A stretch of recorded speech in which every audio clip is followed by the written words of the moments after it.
Hey, what's up, good people? My name is Lawrence. Welcome back again to the making of Chuma. This is episode 4, and I am excited. I'm excited because today we're going to look at something that most people don't talk about, most people don't even know that it exists, and this is the act that governs films in Kenya. So, did you know that there's an act called the Films and Stage Plays Act, CAP 222? And that is what we're going to talk about today, and we're going to look at it in relation to the making of Chuma. Remember, if you have you don't know what Chuma is, Chuma is a short film that we are working on, and this is just our journey as we go through the processes of making this short film. So, what really is CAP 222 of the Films and Stage Plays Act? This is going to take us way back when it first came into the scene, and when you cite it, it is cited as a 1967 Films and Stage Plays Act, and it is one thing that I would say was a blow to the film industry. Why? When you look at what this act was back then in the 1967, it meant that native Africans or native Kenyans could not easily make films because of the restrictions that were contained in this act. What did this mean? So it meant that as a native African or you just a normal person, you could not make a film without it going through certain processes and getting a license and getting it approved. And not just a film, you could not even have a stage play. You could not go home up country somewhere, put together a band of people, have a stage play, have people come and act. Before that could be done, it needed to go through a process of acquiring a license. And this license back then was quite expensive, I think, give or take about 50,000. It was just insane. It was insane at a time when you can imagine maybe a squatter who was living in white farms was being paid maybe 150 shillings a year. And you expected to raise maybe 50,000 to, do a film. Right now, at least, things are slightly different, and that's what we are going to look at in bits, because we also don't want to spend a lot of time here. So ideally, what this act talks about is that before you make any film in this country of Kenya, you need a license from the Kenya Film Classification Board, KFCB. Back then, it used to be called Department of Film Services. That was the entity that was mandated to giving you the license in the 70s, in the 60s, in the 50s, in the 80s. But today, I think that has been given out to the Kenya Films Classification Board.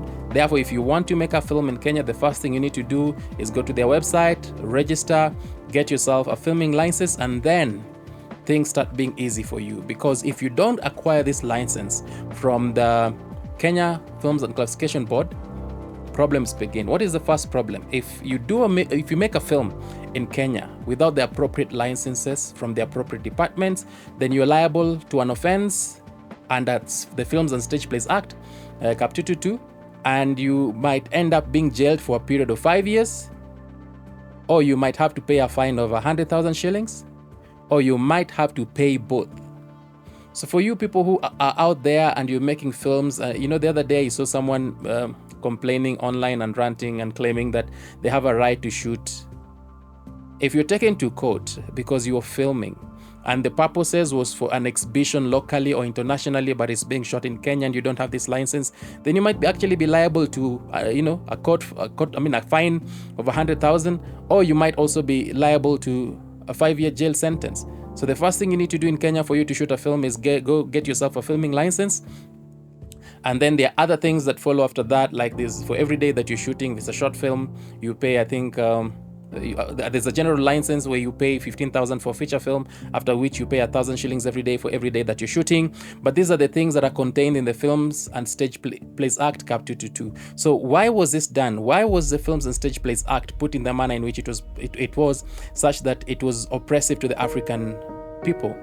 Ideally, you must understand that there was some form of repression in it back then, because the body that governed back in the 60s, 70s, and 80s, mainly there was a lot of white people still around. They did not want us to tell our stories. And for that reason, they had to make sure that it is almost impossible for us to raise funds or even to be able to meet these licenses that we are required to have while filming. And that was one of the most repressive acts that I think has ever existed. The first thing that we actually need to do is understand there's an act that governs film and stage plays. And for that reason, you need to go read that act, understand it, and see if what it's saying and what can be done to make it better. There have been a couple of amendments over time, but still I feel like it is still a bit repressive. It is not the best because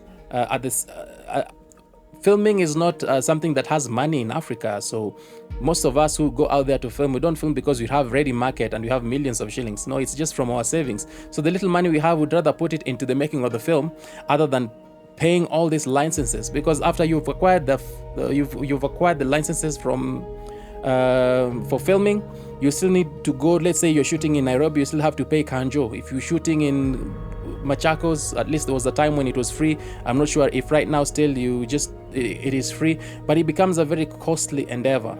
But all this is limiting us from telling our stories. I'm wondering how that kid who is in campus, who wants to do their first film, where they're going to raise the funds to acquire all these licenses and film and still have money to do their film.